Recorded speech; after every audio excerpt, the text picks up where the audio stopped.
abantu birirwa gukorera uri umukobwa, ugasanga abasore bakorera mu mabere, ukibaza cyane nta kindi, uri umuririmbyi bakorera gutyo, nta kindi ni uko utaba maso. Yesu nashimwe. Umuntu akabwiriza ariko ari intumbi, umuntu ugasanga ngo ni umushumba, ngo ni umupasitori ariko ni intumbi, ugasanga umuntu ngo ni umuyobozi runaka ariko ari intumbi. Muri make ugasanga umuntu witwa ngo ni umukristo ariko ari intumbi. Ariko Imana ntabwo ireba kuri titire waba ufite runaka, icyo Imana irebaho gusa ireba ngo uyu muntu ari maso, abera ubuzima bw'umwuka maso. Uko Imana ikizakubaza cyonyine izakubaza ngo ibyo nagushinze warabikoze. Yesu nashimwe.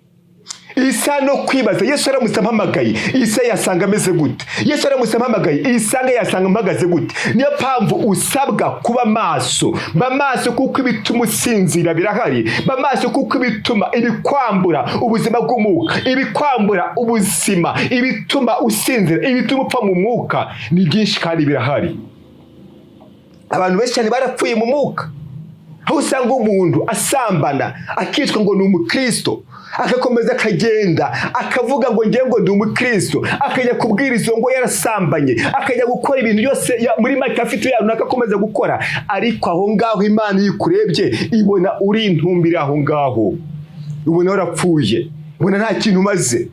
Ariko haracyariho ibyiringiro. Niyo mpamvu yavuze aravuga ngo haracyariho ibyiringiro. Uko igiti iyo giteme cyongera kiba cyakongera kikaba cyashibuka, nubwo wagwa gute ntabwo warambara, kuko icyambere cyo uri umugambi w'Imana. Yesu nashimwe. Iki Imana igushakaho gusa emera, wongere ubwire Imana, wongere ko kurusha ibindi byose. Abantu barasenga batari maso, niho bisanga ibi byose bigenda binjirira. Ugasanga umuntu iteka ryose arasenga ariko ni umunyamagambo, ugasanga iteka ryose arasenga ariko akunda kunegurana, ugasanga iteka ryose arasenga ariko ni umunyamazimwe, agira ibyaha, yamaze gufata ibyaha bya bindi byose yo ku misozi byose arabice. 49 duhereye ku murongo wa mbere turagera ku murongo wa 4. Itangira ibice 49 umurongo wa mbere tugere ku murongo wa 4. Hari amagambo avuga ngo Yakobo ahamagaza abana be arababwira ati nimuterane mbabwire ibizabaho mu minsi izabaho kera. Nimuterane mwumve bana ba Yakobo, mwumve Isiraheli so. Rubeni uri imfura yanjye n'imbaraga zanjye, uwo gushobora kubyara kwanjye kwatangiriyeho. Urushaho icyubahiro, urushaho gukomera. Uri nk'amazi kuko adahamahama, ntuzabona ubutware kuko wuriye uburiri bwa so. Niho wabuhumanije yuri indyamo yanjye. Yesu nashimwe. Mureke dusome hano mu Abefeso ku bice, Abefeso ibice 6 ku murongo wa 18. 18 hari amagambo avuga ngo, musengeshe umwuka iteka mu buryo bwose bwo gusenga, kandi kubw'ibyo mugumye rwose kuba maso musabira abera bose. Yesu nashimwe cyane.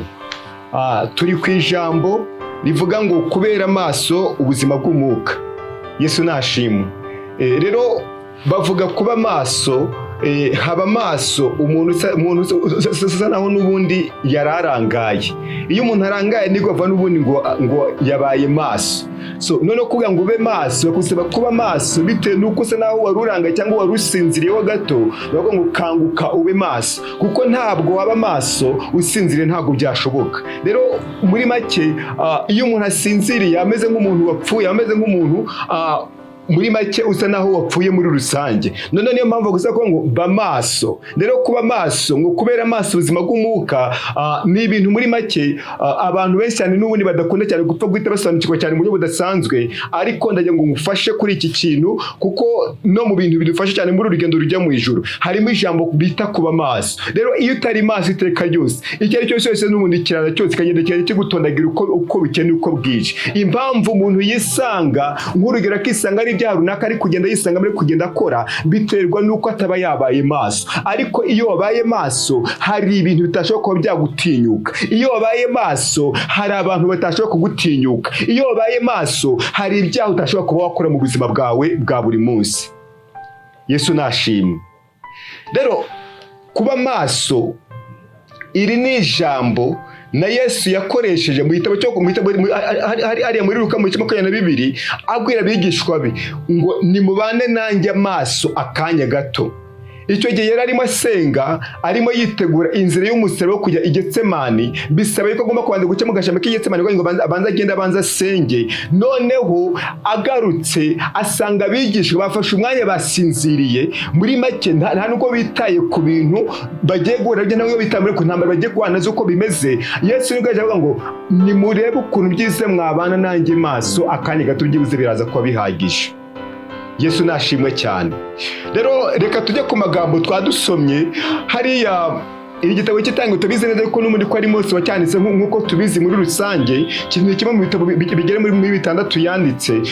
Iki gitabo rero cyitwa Itangiriro, nicyo gitabo n'ubundi cyambere n'ubundi cyatangiye. Rero dusomyemo uriya mugabo Yakobo. Yakobo tuzi neza yuko n'umundi ko Imana ko yaje kumugenderera. Nubwo yitwaga Yakobo, akaba ari Yakobo w'umuriganya, akaba ari Yakobo n'ubundi bazi umeze nabi, ariko Imana yaje kumugendera, imuhindura izina, imugira undi muntu. Muri make muhindura undi muntu udasanzwe, bituma muri make yitwa umunyamugisha. Izina Yakobo ryari izina ry'umuntu w'umuriganya, ariko Imana yaje gufata umwanya wo kuba yatakambira Imana imuhindura izina. Maze Imana imaze kumuhindura izina imwita Isiraheli, imugira icyo bita sekuruza w'amahanga, sekuruza w'ubwoko bwa Isiraheli n'isamu mumve ngo muri Isiraheli. Bose bakomotse kuri uwo Yakobo, uwo nguwo mumva. Rero yari afite abana bagera hafi muri 12. Noneho umwe muri abo bana yitwaga Yosefu, niwe banze kumanuka abanza kujya muri Egiputa. Bene se baje kumusangayo, n'ubundi biba ngombwa yuko se agiye gupfa n'ubundi afasha abana be bose arabamagaye, bose aravuga ngo nimuze mwese, nimuze mbaheshe icyo bita umugisha. Niho hari ahantu dusomye. Amaze gukora icyo kintu, yahereye ku mwana wiwe w'imfura. Ahera aramubwira ngo uri umwana wanjye, niwe watumye nitwa runaka, niwe watumye nitwa papa, niwe watumye ngira agaciro, niwe watumye muri make mboneka ndi umumaro, niwe watumye byose bibaho. Ariko ageze hepfo aravuga ngo ariko nta butware ushobora kubona bitewe nuko wuriye uburiri bwanjye, indaro yose amaze kuyurira. Muri rusange Yakobo kubabwiye Rubeni ariya magambo ameze kuriya, ariya magambo abanza, abantu bose bumva Rubeni ari ugomba kuba umutware waberetse muri rusange. Ariko Yakobo ageze hepfo gato cyane, yese akubitamo kakantu, kubera ko wabigenje gutya, kubera ko ari icyaha runaka wakoze. Muri make ntabwo byaguhesha kwakira icyo bita ubutware. Ntago wabona ubutware bitewe nuko wakoze icyaha. Ntago wabona ubutware bitewe nuko ari icyaha wakoze. Yesu nashimwe. Hari abantu benshi cyane buriya usanga bibita ngo ni abatware, ariko batari abatware. Uko ubutware iteka ryose, kuba wakwita ngo uri umutware, ugomba kubanza kubiharanira. Niyo mpamvu iteka ryose usanga umungu, ugasanga umugore yita umugabo ngo ni umutware, bitewe nuko ari inshingano z'umutware akora. Aleluya. Kuba umutware muri make bimeze nko kuba perezida w'igihugu, kuko minisiteri zose uko zingana zose zikora muri wowe. Kuba umutware ni nko gutwara, ni ugutwara. Ufite abo ugomba gutwara, ufite abo ugomba kuba wayobora. Rero iteka ryose wamburwa icyo kintu bitewe n'igikosa runaka wakoze. Aleluya. Rero ahangaha iyo umuntu amaze kwakira Kristo nk'umwami n'umukiza mu buzima bwe, Kristo impano ikomeye abanza kumuhereza, amuhereza impano yo kwitwa umwami n'umutambyi mu bwami bwo mu ijuru. Aleluya. iyo maze kumwakira, iyo mpano niyo mpano uhita wakira kurusha ibindi byose. Ntabwo bijusaba ngo uzagira umuntu uzajya ajya kugutambira ibitambo ukomeze kwakira wa mwami, wa wundi batambira muri make nawe ubwo umaze kumugeraho. Bivuze ngo umaze kuvugana nawe. Iyo wamaze kuvugana rero nta kindi wowe usabwa ni ugukomeza kubera amaso bya bindi. Yesu nashimwe cyane. Rero iteka ryose gukizwa ni kimwe, no kubera amaso ubuzima bw'umwuka nabwo ni ikindi. Abantu benshi cyane bagaragaza yuko bakijwe, ariko kugira ngo babere maso ubuzima bw'umwuka ni ikibazo gikomeye cyane. Yesu nashimwe. Niyo mpamvu ijambo ridusaba kubera maso ubuzima bw'umwuka. Ridusaba kubera maso ubuzima bw'umwuka, kuko ibyatuma dutakaza, ibyatuma dusinzira, ibyatuma tutabera amaso ubuzima bw'umwuka ni byinshi birahari. Ariko iteka ryose wowe nta kintu usabwa, wowe nta kindi kintu Imana igukeneyeho, wowe nta kindi kintu Imana ishaka. Irashaka yuko ubera amaso ubuzima bw'umwuka. Icyambere, wamaze gukizwa, wamaze kwakira Kristo nk'umwami n'umukiza mu buzima bwawe, ariko uracyafite urugamba, uracyafite urugendo rurerure rwo gukomeza muri ubwo buzima kugeza uvuye muri uyu mubiri. Aleluya. Yesu nashimwe cyane. Rero kuba umukristo, icyo kintu cyo kuba maso nacyo ni ikintu kiza mu bintu bifasha umukristo kuba yagenda neza muri uru rugendo. Biragusaba kuba maso, ubere maso cyane ubuzima bw'umwuka, ubana na Kristo. Muri make uvuge ngo ntabwo ari njyewe uriho, ni Kristo uri muri njyewe. Aleluya. Yesu nashimwe cyane. Niyo mpamvu iteka ryose ubuzima bw'umwuka, ikintu kigufasha cyonyine gusa nta kindi. Ikigufasha gusa, ufashwa n'ikintu bita gusenga. Kandi gusenga ubundi akenshi gusenga ni ijambo risobanura ngo kwezwa no gusoma ijambo ry'Imana. Ubundi gusenga rifite amadefinisiyo menshi cyane atandukanye, ariko imwe muri izo ngo ni ukwezwa no gusoma ijambo ry'Imana. Ibyo byose ko ari ibintu bitegeye ko ari bibiri, uhita ubona ikintu bita gusenga icyo ari cyo. Rero niyo mpamvu gusenga ni ikintu muri make, ni amagambo uvuga atandukanye, ugenda uvuga gutyo, ariko ya magambo akazarema ikintu gikomeye cyane wowe ubwawe udashobora kuba wabona gutya ukoresha amaboko yawe cyangwa ukoresha imbaraga zawe zitandukanye. Bisaba ngo rero icyo kintu nta kindi bigusaba rero icyo kintu bita gusenga. Bigusaba ko ugomba gusenga, ugasenga uri n'amaso. Ni wowe wonyine kugira ngo ushoboze kuba wasenga neza mu bijyanye no gusenga umushake bw'Imana. Yesu nashimwe cyane. Niyo mpamvu Yesu yabwiye bariya bantu ubwo bijyanye no gusenga, nubwo bwira umugore amubwira ngo umugore nyizera, ngo igihe kiraje. Muri Yohana 4 igihe kiraje kandi ndetse ngo kirasohoye, ubwo abasenga data bagomba ko musenga mu mwuka no mu kuri. Muri make iyo umuntu asengera mu mwuka no mu kuri, noho ibyo ashobora ko byamushoboza kuba yabera amaso ubuzima bw'umwuka. Ariko iyo udasengera mu mwuka no mu kuri, ntabwo wabera amaso ubuzima bw'umwuka, ntabwo byashoboka be na gato. Yesu nashimwe. Aleluya. Imana irashaka yuko umuntu wese witirirwa izina ryayo ko agomba gusenga, agasenga ari maso. Kandi gusengera umwuka no mu kuri ntabwo bigusaba yuko uzajya i Samariya cyangwa uzajya i Yerusalemu, ahubwo bigusaba yuko aho waba uherereye, si ngombwa ngo uzajye muri ariya mazu yubatswe n'amaboko y'abantu, kuko ijambo rirambwira ngo muri sengero z'umwuka wera, ngo kandi umwuka w'Imana ngo atuye muri mwebwe. Muri bako umwuka wera atura muri wowe, uzaba urusengero rw'Imana. Kandi umwuka w'Imana ava muri wowe, n'ubundi iyo nzu n'ubundi zasenywa, nta kintu izaba ikimaze habe na gato. Bisaba ngo rero bera amaso ubuzima bw'umwuka. Aleluya. Abantu benshi cyane barasenga ariko ntibabe maso. Bisaba ngo rero gusenga, iyo wasenze ukabana amaso, bigushoboza kuba waba neza mu mwanya Imana igushaka, bishoboza kuba wagenda neza muri uru rugendo rw'agakiza. Aleluya. Yesu nashimwe cyane. ikintu Imana igushakaho, ikintu Imana igukeneyeho, nuko wabera maso ubuzima bw'umwuka. Kuko ibishaka kuba byagusinziriza ni byinshi. Erega ibituma abantu basinzira ni byinshi. Ibituma abantu basinzira, ubukene bushobora gutuma usinzira, amafaranga yatuma usinzira, kubaho neza byatuma usinzira, kubaho nabi byatuma usinzira. Muri make ubuzima wabamo butandukanye bushobora gutuma usinzira. Ariko ijambo rikambwira ngo ushoboza byose na Kristo, niwe wenyine gusa umpereza imbaraga, niwe wenyine ushoboza kuba nasengesha umwuka iteka. Ntabwo uzasenga ari uko wageze mu rusengero. Hoya, Kristo ntabwo ari muri ziriya nsengero, ntabwo ari muri ariya madini atandukanye. Kristo ari muri wowe, niho yicaye, agendera muri wowe kandi akora muri wowe. Muri make bisaba icyo bita gusenga. Umuntu asenga ari mu rugo, umuntu asenga ari mu nzira ari kugenda, umuntu asenga ari mu kazi, umuntu asenga aryamye, umuntu asenga. Niyo mpamvu ngo musengeshe umwuka mu buryo bwose bwo gusenga. Bivuze ngo wasenga upfukamye, wasenga uryamye, wasenga cyane, wasenga uvuze induru, wasengera umutima, wasenga uzenguruka, wasenga uri mu buryo butandukanye. Ngo ariko icyo usabwa nta kintu muri make, urasabwa kuba wasengera mu mwuka iteka ryose. Aleluya. Urasaba ko wasengera mu mwuka iteka, nugene uzagushoboza ko wasenga neza nk'uko Imana ishaka. Ikintu cya mbere cyo mugomba kumenya, ubuzima bw'umukristo wese udasenga ntabe na maso, uwo ngo buhagaze mu cyo bita amanegeka.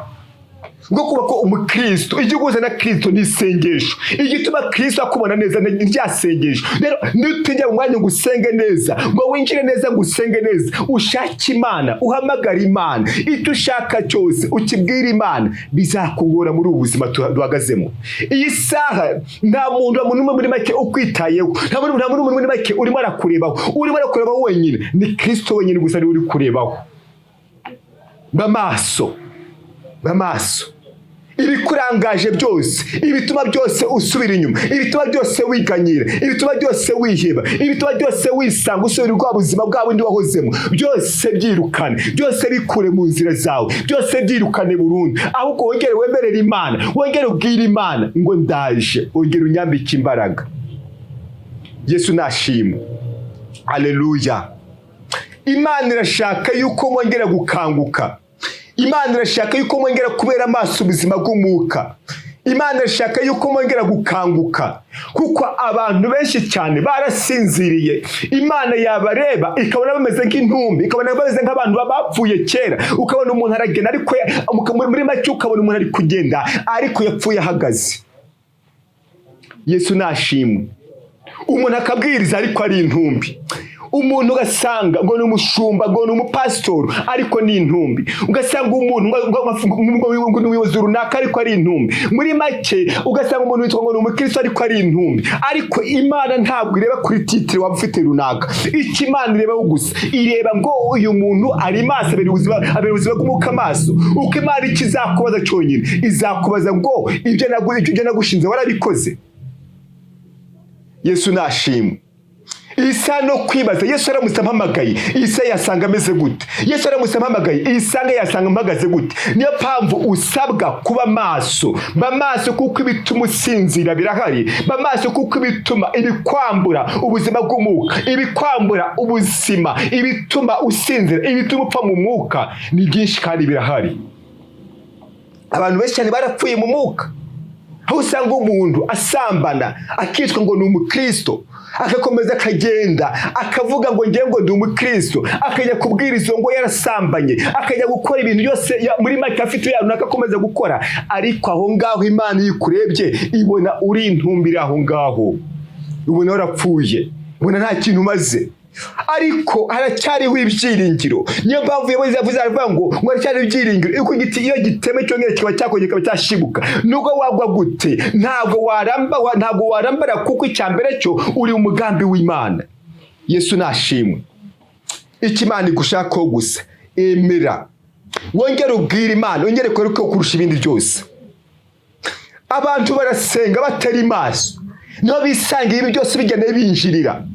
ugasanga umuntu iteka ryose arasenga ariko ni umunyamagambo, ugasanga iteka ryose arasenga ariko akunda kunegurana, ugasanga iteka ryose arasenga ariko ni umunyamazimwe, agira ibyaha, yamaze gufata ibyaha bya bindi byose ku misozi byose arabyirukana, bya bindi byose byo mu biba byose arabyihorera. Amerwa ko Abisirayeli n'ubundi baraje n'ubundi birukana ingabo zo ku misozi ariko zo kwibaya barazihorera. Bivuze ngo iteka ryose niba ushaka ko wagira ibyo irukana byose, uhene bya byose umutima wawe byose ubyirukane, niho uzabera amaso ubuzima bw'umwuka.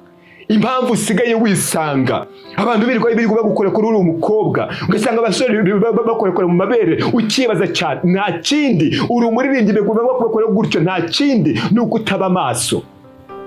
Ariko iyo uri maso, iyo umuntu ari maso amenya neza uwo aganira nawe, iyo umuntu ari maso amenya neza uwo ajyana nawe, iyo umuntu ari maso amenya neza uwo agomba kubana nawe, iyo umuntu ari maso amenya neza umuntu w'umumaro ashobora kuba abana nawe. Yesu nashimwe. Iyo umuntu ari maso amenya ibyo yambara, iyo umuntu ari maso amenya ibyo ajya n'ibyanywa, iyo umuntu ari maso amenya aho agomba gutemberera, iyo umuntu ari maso amenya icyo agomba kuba yakora. Imana irashaka yuko wongera kubera maso ubuzima bw'umwuka. Mwene data, iyi saha uhagaze gute? Aleluya. Iyi saha uhagaze gute? Iyi saha ubuzima bw'umwuka kuri wowe buhagaze gute? Iyi saha Imana ikurebye ibona uri umuntu w'umumaro. Iyi saha Imana ikurebye ibona uri umuntu ikoresha iby'umumaro. Iyi saha Imana ikurebye ntabwo yicuza ngo yicuze impamvu yagushyize aho ngaho. Iyi saha Imana ikurebye, Imana ikubona gute? Aleluya. Yesu nashimwe cyane. Imana irashaka yuko tubera amaso ubuzima bw'umwuka. Imana irashaka yuko tubera amaso ubuzima bw'umwuka. Imana irashaka yuko tubera amaso ubuzima bw'umwuka kurusha ibindi byose.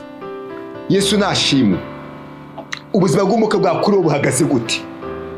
Mwene data, ongera usaba Imana, ongera ikugarukeho. No wenyine uzi aho waguye, no wenyine uzi inzira wagiyemo, no wenyine uzi ukuntu wagiye, no wenyine uzi ahantu wagiye.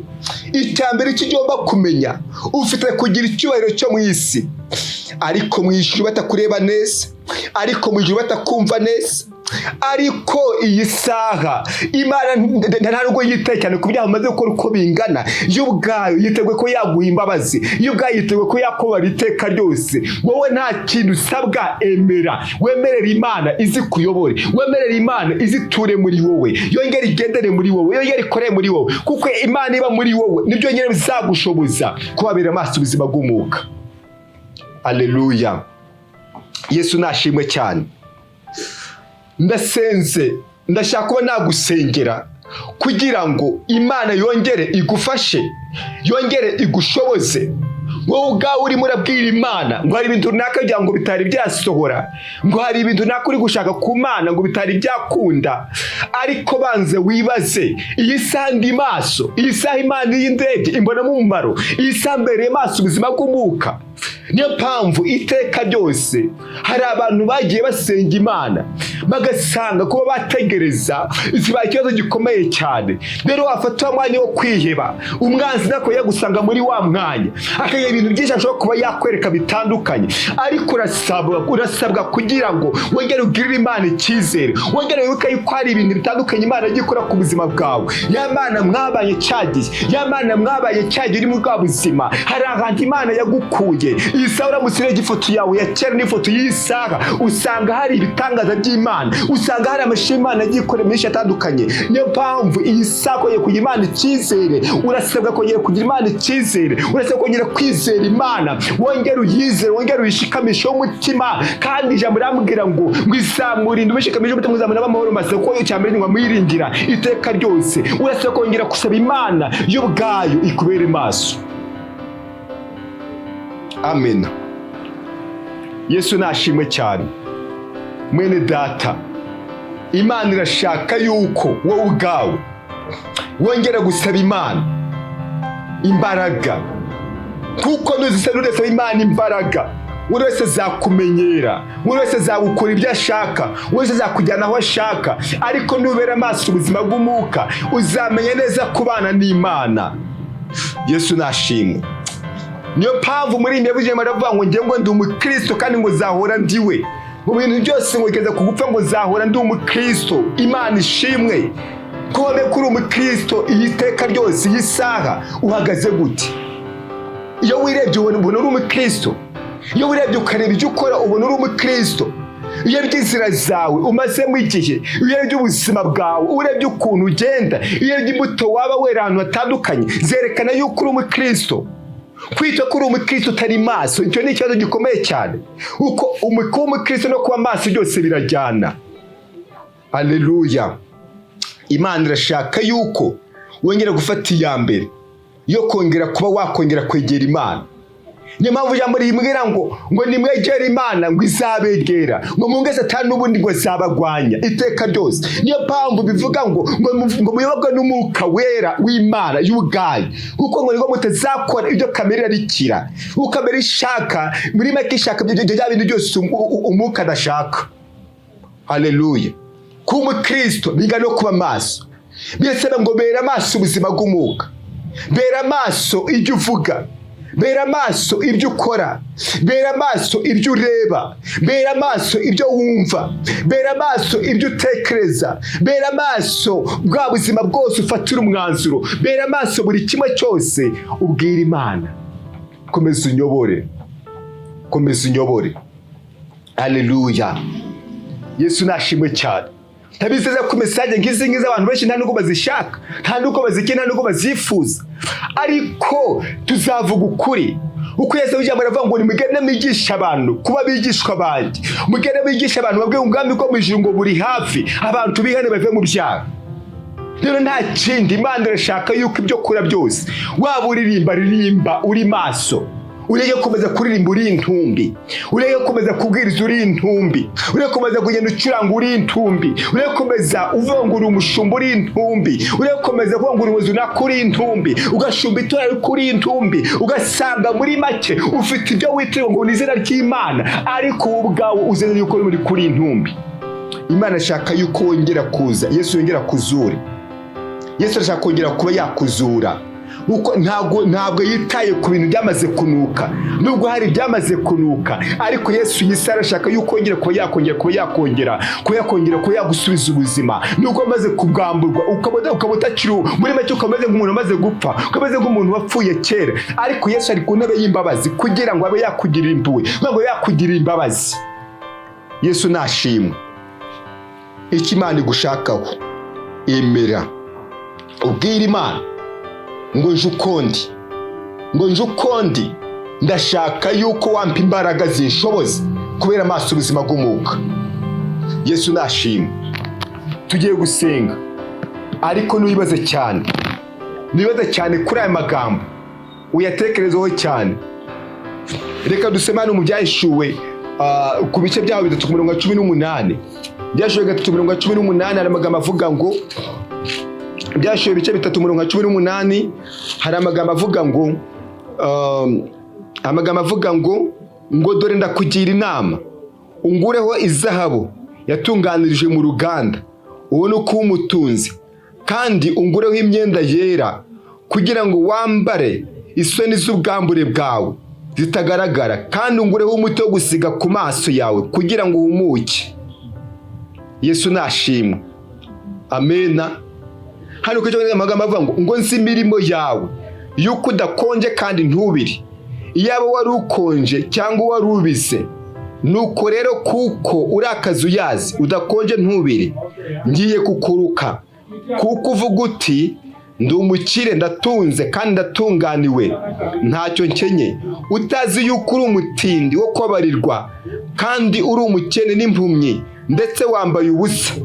Ngo dore ngo ndakugira inama, ngo ungureho izahabu yatunganirije mu ruganda, ubone kuba umutunzi, kandi ngo ungureho imyenda yera kugira ngo wambare isoni z'ubwambure bwawe zitagaragara, kandi ungureho n'umuti wo gusiga ku maso kugira ngo uhumuke. Yesu nashimwe. Uzi kubana n'impumyi? Abantu benshi turagenda, abenshi bagenda rwose ari impumyi. Abantu benshi bagaragara nk'abambaye ubusa imbere y'Imana. ariko Yesu yavuze ijambo aravuga ngo dore ngo ndakugira inama ngo ngureho imyambaro ngo wambike isoni z'ubwambure bwawe. Bivuze yuko wari wambaye ubusa, ariko Yesu akeneye kuba yakongera kuba yakwambika, kuko ni umugwaneza. Kristo ni umugwaneza, kandi ahora ku cyo bita intebe y'imbabazi, kandi iteka ryose iteka kubabarira buri muntu wese atitaye ku byo wakoze, ahubwo wowe nta kindi emera umubwire ngo dore ngewe nari impumyi ariko nkeneye ko wampumura, ngo dore ngewe nari igipfamatwi ariko nkeneye yuko wazibura amatwi yanjye, ngo dore ngewe nari umutindi. Muri make umuntu akirata ngo mfite ngo biki n'ibiki, ngo mfite amafaranga mbare runaka, ariko Yesu yakureba akabona uri umutindi. Iyo udafite Yesu muri wowe, muri make umeze nk'umutindi, niko bigaragara. Ngo ariko ngo nguraho izahabu, Imana ishimwe, ubone ko umutunzi. Tugiye gusengera muri iri jambo. Saba Imana umwambaro, ubwire Yesu awambike isoni z'ubwambure bwawe, ubwire Yesu yongera gushoboza ubere maso ubuzima bw'umwuka, kuko ibyatuma ubuzima bw'umwuka isaho byamburwa ni byinshi. Ibyatuma iyi saha utabera amaso ubuzima bw'umwuka birahari, ariko Yesu nagushoboza biraza ko byakunda. Mureke dusenge Imana. Mana, mu izina rya Yesu gushimiye kubw'ijambo ryawe, murengezi mwiza, nsenge cyane ubwoko ari uri kumva amagambo n'ubuzayumva. Nyemera cyane ubabare Kristo muzima aho watabereye maso ubuzima bw'umwuka. Ndagusabye ndakwingize ngo babarire, imbabazi zawe nyinshi zongere zibabonekeho, kandi ubashoboze kuyoborwa nawe, ubashoboze kujyana nawe mu buryo bwose bushoboka, kuko ntago babyishoboza ko bagenda nk'uko ushaka, kuko ntago babyishoboza ko bavuga nk'ibyo ushaka, kuko ntago babyishoboza ko bahagarara mu ruhande rwawe. Kristo muzima atari kumwe nawe. Ndagushimiye ko bahaye imbaraga, ukabahaye maso y'umwuka wera, abashoboza guhumuka, abashoboza kubera amaso byose. Imana ishimwe yuko ari Imana yumva gusenga. Ndagushimiye ko bikoze kandi ubikoreye kuyubahisha. Sabye nize nzi ko bikoze mu izina rya Yesu Kristo umwami wacu. Amen.